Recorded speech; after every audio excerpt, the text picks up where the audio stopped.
Hello, everybody. Welcome back to High Ground. My name is Tanner, and today we're going to be recapping Brazil's playoffs. So, phase number 2 of stage number 1. They've concluded first, so EU is still going on right now. NA has a couple more matches to be played, and these guys are all wrapped up. So, let's talk about them. I did talk about these first two already, but I'll go over them really quickly. MIBR losing to Los One. I don't think a massive upset or anything. Los One was the lower seed, but if we take a look at the numbers, Los One 6 points. They went 2-2 plus 3 round differential. And MIBR, they went 2-2 as well. They had 7 points, so they pushed one of their losses to overtime, but they went +0 on round differential. So both 2-2, better round differential going to Los One. Not to mention that they have a lot more recent international experience. MIBR really hasn't been to an event in a while, and they've also made roster changes, presumably to try to go to an event. Los One, no roster changes. They've been to several events in the last year, so I think if there was a favorite in this match, it was probably Los One despite the seeding. And the closest match, I think, by far of all the matches here, and we'll continue to examine them, and you'll see what I mean. But we have 2 overtimes and 3 maps, okay?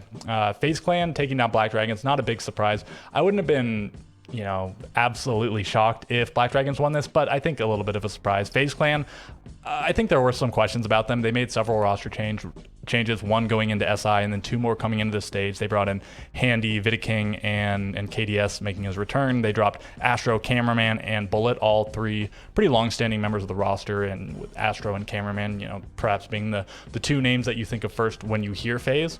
So a new look. They retained probably their 2 best players, but no, the roster is super solid. Obviously, they did very well this stage. So yeah, not a big surprise there. I think FaZe Clan, pretty heavy favorites, but maybe not massive favorites. And then that sets up the upper bracket semis. We have Liquid versus, actually, it also sets up this. We'll talk about this really quick. Black Dragons take down MIBR. So that's actually three map wins for Black Dragons over MIBR this stage. They were in the same group, and Black Dragons beat them. I think it was 8-6, then 7-5, 7-5. So 3 close maps, but Black Dragons takes them all, and they get a little bit more money and better seating in the LCQ, I suppose. So their dreams of the major is not over just yet, but they have some tough competition to fight through. Liquid versus Los One. Now, of course, this, I think Liquid pretty heavy favorites here. Would have been surprised to see Los One take the win here, and not a particularly close series. We had a max regulation, but no overtime, no map 3 or anything like that. Liquid continues to cruise by. Their only close call, and actually they lost this one, was against FaZe in the group stage thus far, but we'll talk about that in a second. W7M versus FaZe Clan, and yeah, I think a little bit of an upset. FaZe Clan, I said they had some question marks. Same thing about W7M though. They made a couple of roster changes, dropped Julio, dropped Volps, and Volps went to a different roster. Julio went to be a coach of a different roster, but when I say dropped, they departed from the roster. They brought in Nade and Felipox, who I think up to interpretation if those 2 changes overall were upgrade, side grade, downgrade. Let me know what you think about that.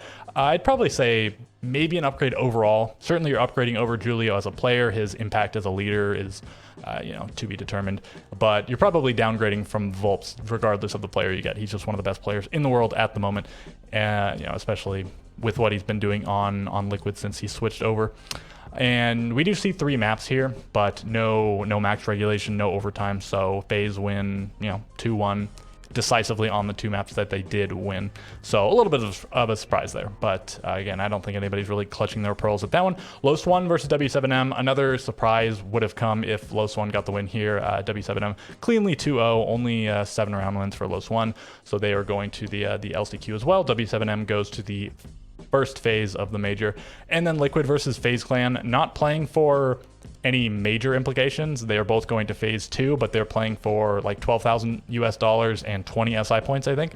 FaZe Clan takes it down. So maybe Liquid pulled their punches a little bit, because if you don't care about the money or the points, if you just want to hide as much as you can so that you can try to win this next event, then maybe you do that. But probably, FaZe Clan was just the better team on the day. 7-3, 7-5. So, not very close first map, close-ish second map. I guess FaZe is just really, really hot right now. And they did beat Liquid in the group stage. They were in the same group. It was round 15. I think Liquid was probably still the favorite in this, given that they emerged as the first seed and they played really well against Los One. And so even though, it was the round 15 game, probably in the best of 3, Liquid seemed like they would have had the edge, but no, FaZe Clan 3-0 against Liquid in the stage, and they take first place. Okay, so that does it for the bracket. Now we're going to go over to the stats. I don't want to look at the match stats. I'm just going to look at some of the overall stats to sort of recap a few things for the teams. First, we have the leaderboard. Fantasy on top of the rating.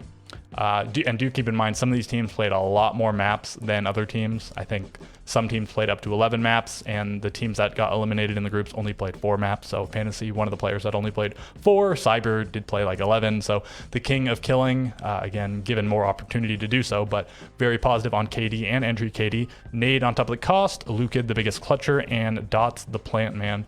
Okay, full stats. I'll just scroll through them really quickly. I mean, you can pause it if you want to look at anything, or you can just go to CGG and look at these. They won't change because this stage is complete, but you know, I'll go all the way down the line. So there's that. Now I want to group it by teams just so we can talk about it through that lens really quickly. Okay, you'll notice actually in 5 of these teams, 5 of the 10 teams, that there is like one hero player. On Los One, it's Maya. On FaZe Clan, it's Cyber.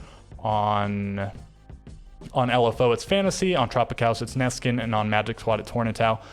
Really big gap between them and the rest of the players. Although on Magic Squad, there is a really big gap between Hornetau and Gomez. There's an even bigger gap between Gomez and everyone else, but I think the pattern still is pretty evident there. So let's go down the line. On Team 1, they've been a pretty solid team. They've gone to some events. They made a few waves, but they still haven't made a really deep run or anything. But it really looks like Maya is putting in that big work to give them the chance. Almost 50% more kills on him than every other player on his team. Just look at the kill numbers, look at the KPR. 121 kills in 11 maps. Pretty impressive stuff. In terms of the entry, these guys were pretty solid, +7, but you'll see like W7M, I pointed this out in a lot of videos, but I think it's just a funny trend. They went like -4, I think. Yeah, they went -4, but they were, one of the best performing teams. So continuing the trend of the entry numbers not really indicating how good a team is performing. I think in the past they would have been a little bit more tightly correlated in that way, but not at the moment.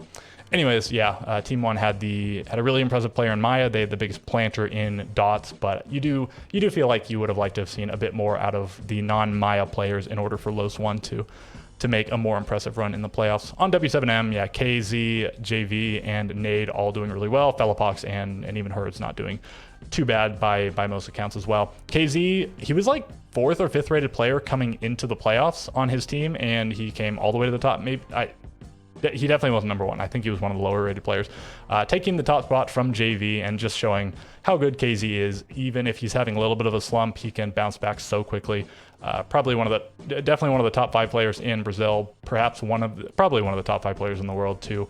Still at the moment, even after this stage is concluded. Obviously, really monster performance. I mean, what can you say? That's not the kind of performance that knocks you out of top 5 by any means. And then, we'll see what W7M does at the major, seeing as though they just had some pretty major roster changes. On Liquid, it's sort of similar thing. 3 players, sort of a little bit of a cut above the rest. I guess there's a slightly less pronounced gap on W7M. Bigger gap here, 0.15 rating between Nesk and Resets, but it's Palu, Volps, and Nesk putting in the big numbers. Palu and Nesk have been doing this for a long time.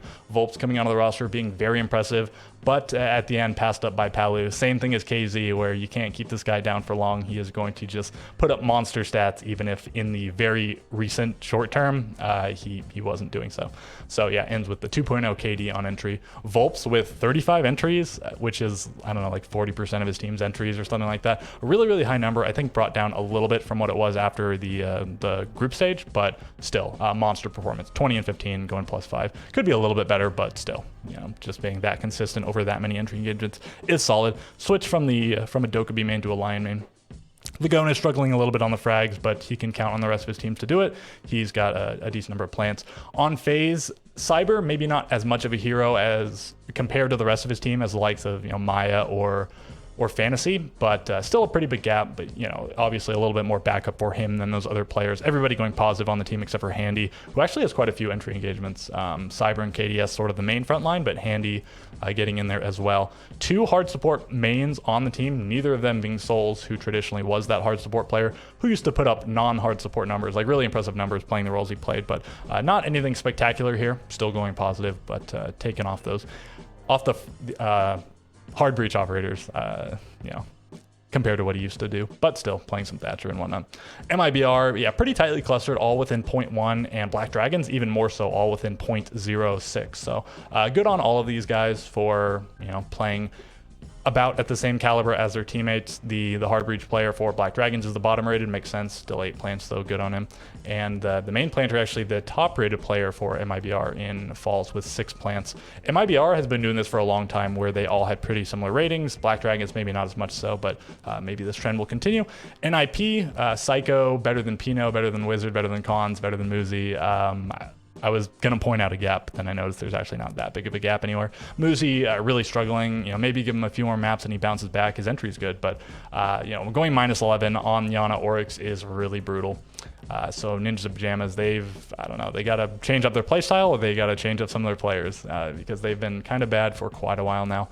LFO, a new team, so give them a little bit of a break. Same thing when we get to Magic Squad, but Fantasy, a real hero here. Really impressive numbers, +11, +7. Everybody else going even or worse on KD, and Swag, I guess, went +2 on entry. Daffodil, the highest plant rate, I think. He had 2 plants per map on average, and like Levy had 7 over 4 maps, so pretty similar, but still props to Daffodil for being, I guess, the best planter.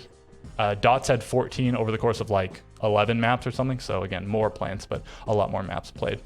And then Tropicals, yeah, Neskin better than everybody else, but still not massively impressive. This team has not really been good since its inception. Let's see if they'll bounce back. Doesn't seem super likely. The level of competition they're contending with in Brazil is pretty high.